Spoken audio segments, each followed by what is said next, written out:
Welcome to my channel. मैं दीपक चौरसिया आपका अपने इस चैनल में आपका स्वागत करता हूं। जय हिंद दोस्तों। जैसा कि हमने इसके पहले 50 क्वेश्चंस जीएस वर्ड का ये प्रैक्टिस सेट है, जो कि जीएस वर्ड बहुत अच्छी कोचिंग है। इलाहाबाद और इसके भी उस संस्थान हैं, जैसे लखनऊ और दिल्ली में भी इसके संस्थान हैं। तो हम इस प्रैक्टिस सेट को अच्छे से सॉल्व कर रहे हैं, डिस्क्राइब कर रहे हैं सभी ऑप्शन लेकर के। तो जैसे हमने कि 50 क्वेश्चन हमने इसे सॉल्व कर लिया था, हम 51 क्वेश्चन 51 से हम आज स्टार्ट करते हैं। तो आइए देखते हैं 51 क्वेश्चन हमारा कहता क्या है। कह रहा है कि द्वितीय हरित क्रांति के संबंध में निम्नलिखित कथनों पर विचार कीजिए तथा दिए गए कूट को सही उत्तर का चयन करिए। ये पूछ रहा है कि तीनों में से कौन सा सही है। पहला कह रहा है कि द्वितीय हरित क्रांति में जो क्या हुआ था, अर्थात इसका लक्ष्य प्रथम हरित क्रांति को प्रयुक्त चुकी फसल को छोड़कर अन्य फसलों के उत्पादन में वृद्धि करना। ऐसा हो ही नहीं सकता कि अगर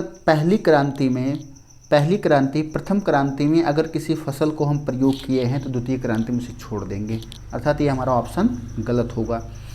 सेकंड ऑप्शन कह रहा है कि द्वितीय हरित क्रांति में पशुपालन, सामाजिक वनिक, मत्स्य पालन को शामिल किया गया है। आज के समय में हम देखते हैं कि पशुपालन को अधिक से अधिक बढ़ावा दिया जा रहा है, सामाजिक वनिक के लिए बढ़ावा, मत्स्य पालन, मछली पालन के लिए बढ़ावा दिया जा रहा है। इसका मतलब ये हमारा ऑप्शन सही होगा। थर्ड ऑप्शन कह रहा है कि इसका लक्ष्य था हरित क्रांति में अब तक के लाभान्वित होने सकने वाले क्षेत्रों में बीज, पानी, उर्वरक तकनीक का विस्तार करना। डे बाई डे जैसे समय बीत रहा है उसमें फसल, नए नए तरीके के बीज, नए नए तरीके के उर्वरक सभी का विस्तार किया जा रहा है। इसका मतलब ये भी सही है। तो हमारे 2 और 3 ऑप्शन क्या हो गए, सही हो गए। तो ये कूट में है, 2 और 3 अगर सही हुए हैं तो हमारा ऑप्शन क्या होगा, सी होगा। तो is important question. Next question, question number 52 कह रहा है कि भारत में पश्चिमी तट की तुलना में पूर्वी तट में धान का उत्पादन अधिक होता है। पहले समझिए पूर्वी तट पश्चिमी तट है क्या। हमारा ये भारत है, ये हमारा पूर्व है, ये हमारा पश्चिम है, ठीक है। ये हमारा पूर्वी तट है। यहाँ पे पश्चिम बंगाल, उड़ीसा, आंध्र प्रदेश, तमिलनाडु, केरल, ये सभी लगे हुए हैं। ऐसे राज्य सब क्या हैं, ये इधर है बंगाल की खाड़ी, आप इसे याद भी रखिए। इधर बंगाली खाड़ी है, इधर क्या है, अरब सागर है। ये हमारा भारत का क्या हो गया, नक्शा हो गया।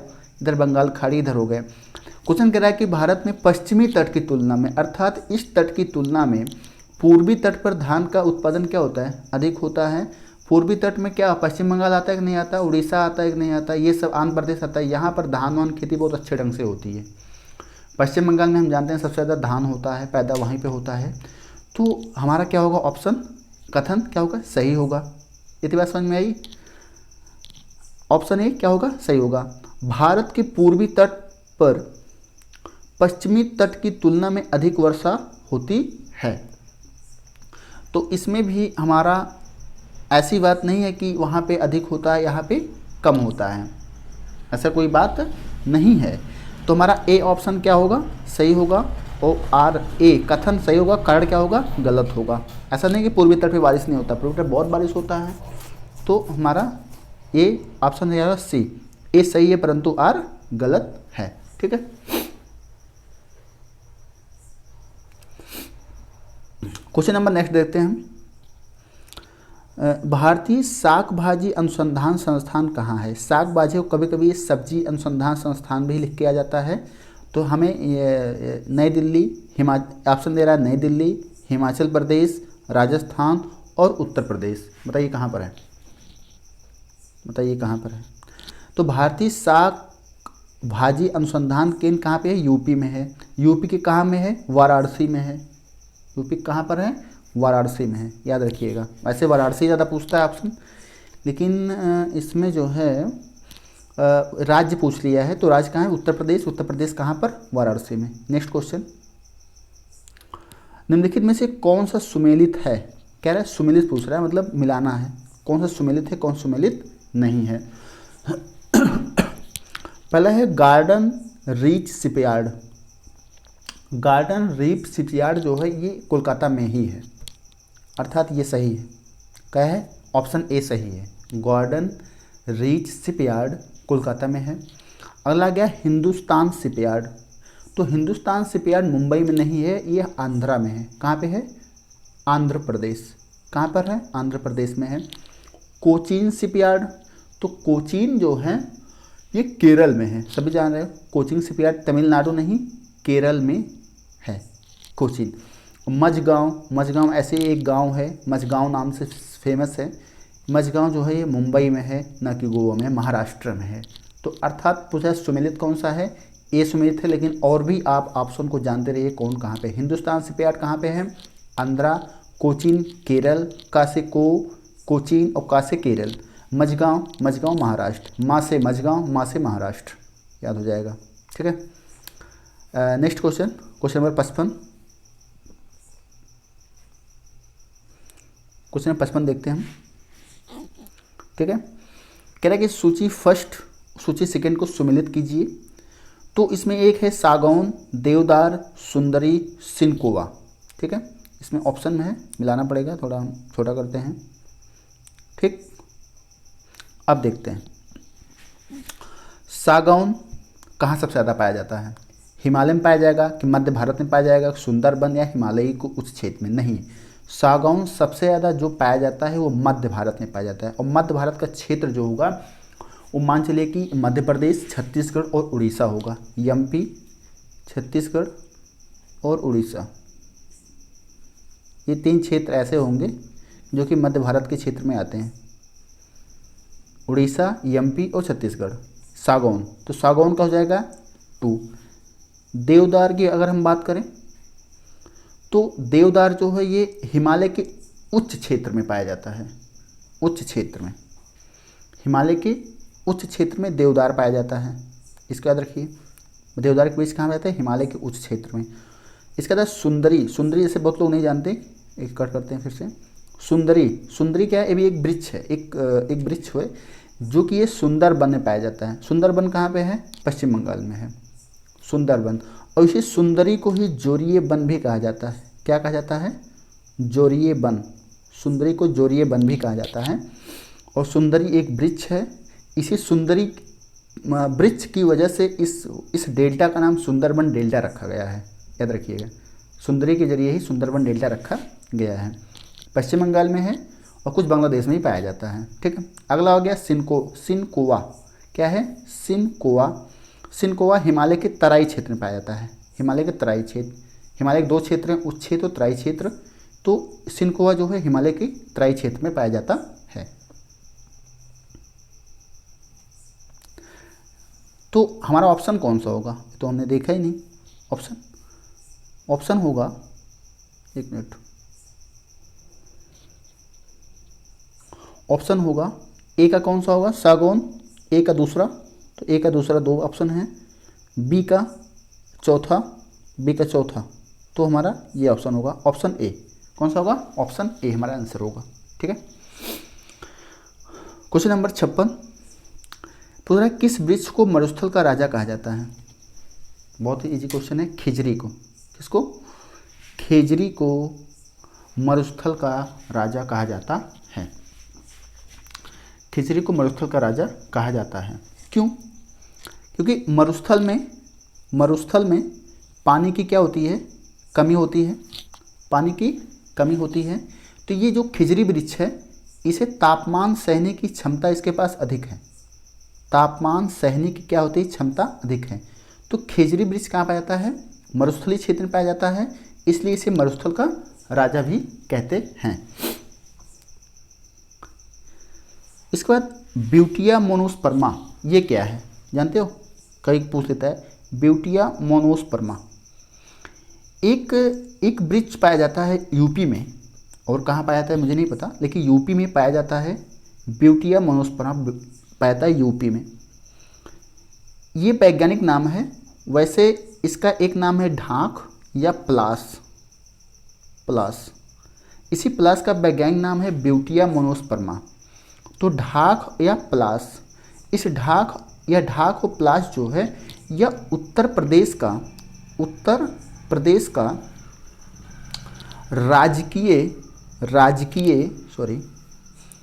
यूपी का राजकीय पुष्प है। क्या है? राजकीय पुष्प है। क्या? ढाक कहिए या प्लास कहिए या ब्यूटिया मोनोस्पर्मा कहिए। ओके, इसी ब्यूटिया मोनोस्पर्मा को या ढाक को हम जंगल की आग भी कहते हैं। क्या कहते हैं? जंगल की आग कहते हैं। इससे आगे क्वेश्चन आ गया कि जंगल की आग किस पौधे को बोलते हैं, तो हम ऑप्शन में ढाक, प्लास या ब्यूटिया मोनोस्पर्मा हम कह सकते हैं। यूकेलिप्टस, यूकेलिप्टस तो आप जान ही रहे हैं, पर्यावरण का क्या कहा जाता है? विनाशक, दुश्मन कौन है? यूकेलिप्टस, क्योंकि पानी बहुत अधिक सोखता है। नेक्स्ट क्वेश्चन देखते हैं हम, क्वेश्चन नंबर 57। कह रहे कौन सा जलप्रपात कर्नाटक में अवस्थित है? कर्नाटक में कौन से जलप्रपात अवस्थित हैं? पहला है जोग, दूसरा है शिवसमुद्रम, तीसरा है डुडुमा और चौथा है गोकक। तो कौन सा जलप्रपात कर्नाटक में अवस्थित नहीं है? मतलब इस चारों में से एक ऐसे हैं जो कर्नाटक में नहीं है और 3 ऐसे हैं जो कर्नाटक में अवस्थित हैं। समझते हैं अब। जोग तो कर्नाटक में है। जोग या गरसोप्पा हम बोलते हैं, किस नदी पर है? नदी भी जान लीजिए, यह है शरावती नदी पर। किस नदी पर? शरावती नदी पर। शिव समुद्रम जलप्रपात, तो शिव समुद्रम जलप्रपात है कावेरी नदी पर। किस नदी पर है? कावेरी नदी पर। आ जाइए गोकक जलप्रपात, तो गोकक जलप्रपात है घाट प्रभा नदी पर। घाट प्रभा नदी पर। इससे आपके कई क्वेश्चन तैयार होते हैं। पहले से तो आपको याद हो गया कि जोग कहाँ पर है जलप्रपात? ये है कर्नाटक में। कर्नाटक में किस नदी पर है? शरावती नदी पर है। अब आपको ये याद हो गया कि शरावती नदी भी कर्नाटक में है। दूसरी चीज़, शिवसमुद्रम जलप्रपात कर्नाटक में है, अर्थात कावेरी नदी कहाँ की है? कर्नाटक की है। घाट प्रभा नदी, इसके साथ कई भी माल प्रभा नदी, बूझा नदी, कई नदियाँ हैं, तभी यहाँ पे घाट प्रभा जानिए। तो घाट प्रभा नदी पर गोकक जलप्रपात है। बस्ता क्या है? डुडमा। बस्ता क्या है? डुडमा जलप्रपात। तो डुडमा जो जलप्रपात है यह मचकुंड नदी पर है। सॉरी, मचकुंड नदी, याद रखिएगा। डुडमा जलप्रपात मचकुंड नदी पर है। कहाँ पर है ये? उड़ीसा में। डुडमा जलप्रपात जो है ये मचकुंड नदी पर उड़ीसा में है। क्लियर? तुम्हारा ऑप्शन क्या हो जाएगा? हमारा ऑप्शन हो जाएगा सी। मतलब सी जो है वो कर्नाटक में नहीं है। जोग से समुद्रम गोकक जो है ये कर्नाटक में है। Okay, clear. Next question, question number 58। Question number 58 कह रहा है, थोड़ा ऊपर लेते हैं। भारत मूलतः एक मानसूनी देश है। भारत मूलतः एक मानसूनी देश है। भारत उष्णकटिबंधीय अक्षांशों के बीच स्थित है। भारत उष्णकटिबंध के बीच स्थित है। ठीक है, तो भारत तो एक मानसूनी देश है ही, ये तो क्लियर है, अर्थात हमारा ए सही है। लेकिन उष्णकटिबंधीय अक्षांशों के बीच स्थित है, ऐसा नहीं है कि केवल उष्णकटिबंधीय, क्योंकि ये हमारा पूरा है, बीच में जाता है विषुवत रेखा, ऊपर जाता है कर्क रेखा, नीचे जाता है मकर रेखा। भारत यहीं पर है। कर्क रेखा इससे होके गुजरती है, अर्थात कुछ इसको भी पार करती है। तो हम ये केवल नहीं कह सकते कि उष्णकटिबंधीय क्षेत्रों में आते, क्योंकि उष्णकटिबंधीय क्षेत्र केवल इतने क्षेत्र में आएगा। तो इसका मतलब ए हमारा कथन सही है और कारण गलत है। इसका मतलब ऑप्शन हमारा हो जाएगा बी, ए सही है परंतु आर गलत है। Next question, question number 59। निम्नलिखित में से कौन सा युग्म सुमेलित नहीं है, पूछ रहा है। क्या नहीं है? नुमालीगढ़, बरौनी, नागापट्टनम, नूनमाटी। ये कौन सा सुमेलित नहीं है? तो नुमालीगढ़ कहाँ पर है? असम में। नुमालीगढ़ कहाँ पर है? असम में। बरौनी से एक बरौनी मॉडल की एक ट्रेन भी चलती है। बरौनी की भी एक ट्रेन भी चलती है। तो बरौनी कहाँ की है? बिहार की है। बरौनी कहाँ की है? बिहार की, भी सही है। नागापट्टनम तमिलनाडु की है, ये भी क्लियर है। नूनमाटी ये है असम की, ना कि गुजरात की। ये कहाँ की है? असम की है। नूनमाटी असम की है। तो तीनों सुमेलित हैं, यही एक सही नहीं है। ठीक है, डी ऑप्शन होगा इसका। क्या होगा? डी ऑप्शन होगा, ऑप्शन डी होगा। ठीक है। Question number 60। परमाणु ऊर्जा उत्पादन हेतु किस स्थान पर भारी जल संयंत्र स्थापित नहीं है? तो इसे हम देखते हैं किस स्थान पर भारी जल संयंत्र स्थापित नहीं है। ठीक, इसमें कई स्थल हैं, एक है तालचेर, कैगा, हजीरा और कोटा स्थल। भारी जल संयंत्र पूछ रहा है, वैसे संयंत्र तो हर जगह पर हैं। तो जो ये हजीरा है, पहले हजीरा देखते हैं। हजीरा कहाँ पर है? गुजरात में। हजीरा कहाँ पे है? गुजरात में। कोटा, कोटा कहाँ पर है? कोटा सब लोग जानते हैं कि राजस्थान में। देखिए कोटा में रोज इंजीनियरिंग की पढ़ाई भी करने जाते हैं, मेडिकल तैयारी करने जाते हैं। थाल, थाल घाट, भोर घाट से हम जान सकते हैं कि यह महाराष्ट्र में है, या महाराष्ट्र में है। इसके बाद कैगा बसता है। क्या बसता है? कैगा। तो यहाँ पे हमारा ऑप्शन ए, सी और डी, ये तीनों जो हैं भारी संयंत्र हैं, और कैगा में भारी संयंत्र नहीं है। तो ऑप्शन क्या हो जाएगा? बी हो जाएगा, option B. Question number 61, Indian Institute of Ecology and Environment कहाँ पर स्थित है? कहाँ पर स्थित है बताइए। एक सेकंड, दिल्ली। कहाँ पे है? ये दिल्ली में। इसकी स्थापना कब हुई थी? इसकी स्थापना हुई थी 1980 में। Indian Institute of Ecology and environment Dehradun कह रहा हूँ, दिल्ली में है। कहाँ पर है? दिल्ली में है। देहरादून नहीं, दिल्ली में है, और 1980 में इसकी स्थापना हुई थी। नेक्स्ट क्वेश्चन 62, निम्नलिखित असुमेलित युग्म का चयन कीजिए। कौन सा सुमेलित नहीं है? ओजोन दिवस 16 सितंबर, सही है। पृथ्वी दिवस 22 अप्रैल, ये भी सही है। विश्व वनिक दिवस, सही है? सही है? नहीं सही है। विश्व जनसंख्या दिवस 11 जुलाई, ये भी सही है। विश्व वनिक दिवस जो है वो 21 मार्च को है, ना कि 22 मार्च को। वो है 21 मार्च को है, तो हमारा वनिक दिवस कब है? 21 मार्च। नेक्स्ट क्वेश्चन, तुम्हारा ऑप्शन क्या हो जाएगा? सी हो जाएगा, वही गलत है। नेक्स्ट क्वेश्चन देखते हैं, निम्नलिखित में से कौन सा एक अजैविक घटक नहीं है? अगर नहीं है अजैविक तो क्या है? जैविक। जैविक मतलब जिसमें जीव क्रियाएं हो। भाई जैविक अजैविक क्या है? पहले आप जैविक समझिए और अजैविक समझिए, होता क्या है। जितनी नेचुरल चीज़ें हैं सब अजैविक हैं। जिसमें जैविक चीज़ें जीव हैं वो क्या हैं? जैविक हैं। अब इसे में ढूंढ लो, क्लियर। प्रकाश क्या है? नेचुरल है, ये अजैविक है, अजैविक घटक। मृदा क्या है? ये अजैविक घटक है। कार्बोहाइड्रेट क्या है? ये अजैविक घटक है। कौन सा एक अजैविक घटक नहीं है? उत्पादक। उत्पादक क्या है? उत्पादक, उपभोक्ता और अपघटक, ये तीनों जैविक हैं। कैसे? उत्पादक, जैसे कोई चीज़ उत्पादक हो रहा है जीव में, उसको कोई न कोई व्यक्ति उपभोग करेगा। उपभोग वही करेगा जिसके पास जीव होगा, जो खाएगा, जो पचाएगा, वही होगा। तो यह उपभोग मतलब ये भी जैविक में आ जाएगा। अपघटन, अपघटन क्या होता है? मृत शरीर पर या मृत सड़ी हुई चीज़ पर, किसी जंतु है उसके ऊपर अगर जो कीड़े अपघटन करते हैं वही अपघटन होते हैं, तो कीड़े क्या होते हैं? जैविक होते हैं। तो ये चीज़ क्या होते हैं? जैविक होते हैं। हमारा आंसर हो जाएगा यहाँ पे उत्पादक। ठीक है। नेक्स्ट क्वेश्चन, सूची फर्स्ट और सूची सेकंड को सुमेलित कीजिए। पहला हो गया परियोजना, दूसरा हो गया प्रारंभ कब हुआ।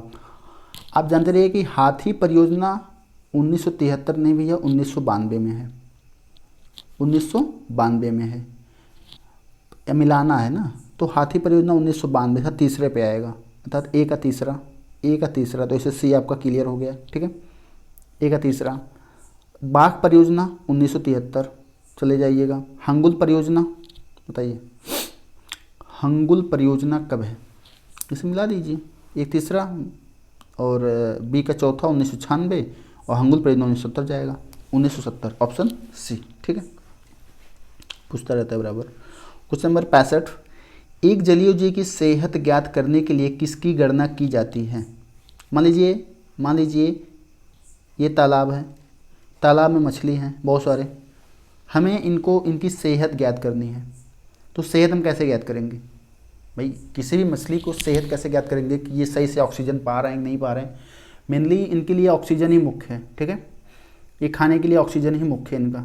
तो हम क्या करेंगे, ऑक्सीजन का बीओडी होता है, क्या होता है, बीओडी, बायोलॉजिकल ऑक्सीजन डिमांड, इसका फुल फॉर्म याद रखिएगा, बीओडी, बायोलॉजिकल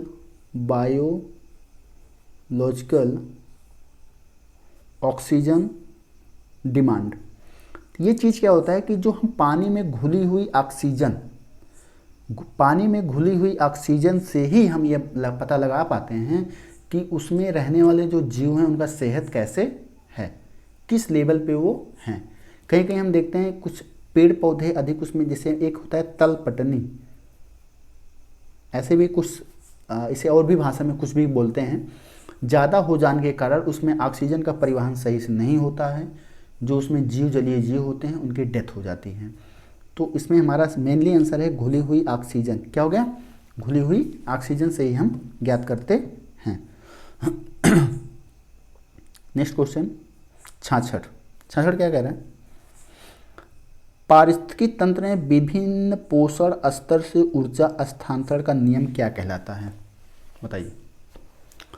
पहली चीज 2 पॉइंट समझिए। जो ऊर्जा का स्थानांतरण होता है, जैसे एक जीव से एक जीव, 2 जीव हैं, यह जीव इस जीव को खा रहा है, ये जीव इस जीव को खा रहा है, तो यह जीव जब खाएगा इसको तो इसका मात्र 10% ऊर्जा, कितना, मात्र 10% ऊर्जा इसके पास आएगी। एक जीव को जब खाएगा तो मात्र 10% ऊर्जा आएगी। दूसरा पॉइंट याद रखिएगा कि जो ये ऊर्जा का स्थानांतरण होता है वो एक दिशीय होता है, मतलब एक दिशा में होता है, एक दिशीय होता है। दूसरी चीज तो 10% होता है, तो यही ये पूछ रहा है कि उसका पोषण स्तर स्थानांतरण का नियम क्या कहलाता है, कि ऊर्जा का स्थानांतरण जो है वो 10% नियम पर चलता है, केवल 10% ऊर्जा ही वह प्राप्त करेगा, बस यही पारिस्थितिकी नियम पोषण स्तर का। ऊर्जा का स्थानांतरण, एक दूसरे का स्थानांतरण का नियम है कि ओनली 10% एनर्जी वो एब्जॉर्ब करेगा और कुछ नहीं। नेक्स्ट क्वेश्चन 67, मॉन्ट्रियल सम्मेलन 1987 में एक फैसला लिया गया था। मॉन्ट्रियल क्या होता है, मॉन्ट्रियल सम्मेलन, मॉन्ट्रियल एक प्लेस का नाम है, ठीक है। 1987 में एक सम्मेलन हुआ, तो पहले समझिए कि मॉन्ट्रियल सम्मेलन किससे रिलेटेड है। तो ये रिलेटेड है ओजोन परत से, ओजोन परत के संरक्षण से। किससे? ओजोन परत के संरक्षण से ये मॉन्ट्रियल सम्मेलन है, मॉन्ट्रियल प्रोटोकॉल संबंधित है। क्योंकि ओजोन जो है परत है, जो ओजोन परत है, ज़्यादा CFC गैस, जो भी कार्बन डाइऑक्साइड, ये सब सारी जितनी गैस निकल रही हैं हमारे पर्यावरण परिस्थिति में, इनसे जो है ये हमारा ओजोन मंडल है, ओजोन मंडल का क्षरण हो रहा है, ठीक है, क्षरण हो रहा है। तो ओजोन मंडल हमारे लिए बहुत काम करता है, जो कि सूर्य से जो अल्ट्रावायलेट किरणें आती हैं, अर्थात पैराबैंगनी जो किरण आती हैं, उसको ये रोकता है। नहीं तो पैराबैंगनी किरण अधिक हो जाने से कारण व्यक्ति को कैंसर खतरा बढ़ सकता है। तो इसी सम्मेलन हुआ था 1987 में कि सभी देश मिल करके इस पर प्रतिबंध लगाएं कि इस तरीके से ना हो। तो यह विकसित देश 2000 में पूरी तरह से CFC प्रतिबंध लगाएंगे। क्या हुआ, फैसला क्या लिया गया था कि सभी लोग CFC देकर क्लोरोफ्लोरोकार्बन पर क्या लगाएंगे। CFC का फुल फॉर्म क्या होगा है, क्लोरोफ्लोरोकार्बन, ठीक है। क्लियर, कोई डाउट हो तो आप कमेंट करके पूछ सकते हैं, ठीक है। विश्व वन्यजीव कोष का प्रतीक चिन्ह क्या है? विश्व वन्यजीव कोष का प्रतीक चिन्ह क्या है? तो इसका ये पहली चीज थी, एक सरकारी संगठन है, समझिए, एक सरकारी संगठन है। विश्व वन्यजीव कोष एक सरकारी संगठन है और इसकी स्थापना जो हुआ था वो हुआ था 1961 में। देखो कई पॉइंट आपको याद करने। विश्व वन्यजीव कोष का स्थापना 1961 में और एक सरकारी संगठन है। दूसरा पॉइंट इसमें आपको याद करना है, इसका मुख्यालय कहाँ पर है? इसका मुख्यालय स्विट्जरलैंड में है। कहाँ पर है? इसका मुख्यालय स्विट्जरलैंड में है। और अब क्वेश्चन क्या पूछा है? 3 पॉइंट हमें याद हुए। विश्व वन्यजीव कोष एक सरकारी संगठन, स्थापना 1961 और मुख्यालय कहाँ पर है इसका? स्विट्जरलैंड। अब प्रतीक चिन्ह केवल हमसे पूछा है तो हमारा होगा सफ़ेद पांडा। सफ़ेद पांडा जो है विश्व वन्यजीव कोष का एक प्रतीक चिन्ह है, सफ़ेद पांडा। नेक्स्ट क्वेश्चन, कुछ वर्ष पहले गिद्ध भारतीय देहातों में आमतौर पर दिखाई देते थे किंतु आजकल कभी कभार ही नजर आते हैं। इसमें अगर हम ऑप्शन देखें तो अब इससे बताते हैं हम क्या होता है। हम देख रहे हैं कि हमारे ग्रामीण क्षेत्र में गिद्ध खत्म हो चुके हैं। क्या आप जानते हैं गिद्ध कैसे खत्म हो गए? हमारे यहाँ जब कोई पशु बीमार होता है, क्या होता है? बीमार होता है या होता था, तो उसको एक दवा दी जाती थी। उस दवा का नाम याद रखिएगा, जिसका नाम था डाइक्लोफिनेक सोडियम। इस डाइक्लोफिनेक की दवा हम उस बीमार पशु को दे देते थे, और वह पशु यदि उस पशु की मृत्यु हो जाती थी, यदि वह पशु की डाइक्लोफिनेक देने के बाद यदि उस पशु की डेथ हो गई, जब उसे लोग फेंक देते थे तो गिद्ध उसे खाते थे और वह एक जहर का रूप ले लेता था, इसलिए गिद्ध की डेथ हो जाती थी। और इसी कारण हमारे क्षेत्र में, हमारे ग्रामीण इलाकों में गिद्ध अब दिखाई देना बंद हो गए हैं। क्लियर? पूरी कहानी आप समझ लिए। तो हम इसमें क्या समझेंगे? ऑप्शन बी हमारा होगा कि गो पशु मालिकों द्वारा रुग्ण पशुओं के उपचार हेतु प्रयुक्त एक औषधि। कौन सी औषधि हमने बताया था? Diclofenac sodium. ठीक है, कभी कभी पूछ लेता है, औषधि का नाम ही पूछ लेता है। तो 69 हो गया। नेक्स्ट क्वेश्चन 70, निम्नलिखित में से प्राथमिक प्रदूषक का सही विकल्प है। प्राथमिक प्रदूषक क्या है और द्वितीयक प्रदूषक क्या है, दोनों समझ लीजिए। जो प्रथम प्राथमिक प्रदूषक होगा और द्वितीयक प्रदूषक। प्राथमिक प्रदूषक या तो नेचुरल होगा या तो मानवीकृत होगा, प्राथमिक वाला। अर्थात तो नेचुरल बनेगा या तो मानव के द्वारा जो है प्रदूषण फैलेगा। और सेकेंड जो होगा, इसके कुछ और हैं, जैसे स्मॉग हो गए, ओजोन हो गए, सल्फर डाइऑक्साइड हो गया, ये सब सेकेंड में आ जाते हैं। ठीक है, इनका एक अपने से किसी कारण से निकलते रहते हैं। तो बस इतना समझिए आप कि नेचुरल होता है।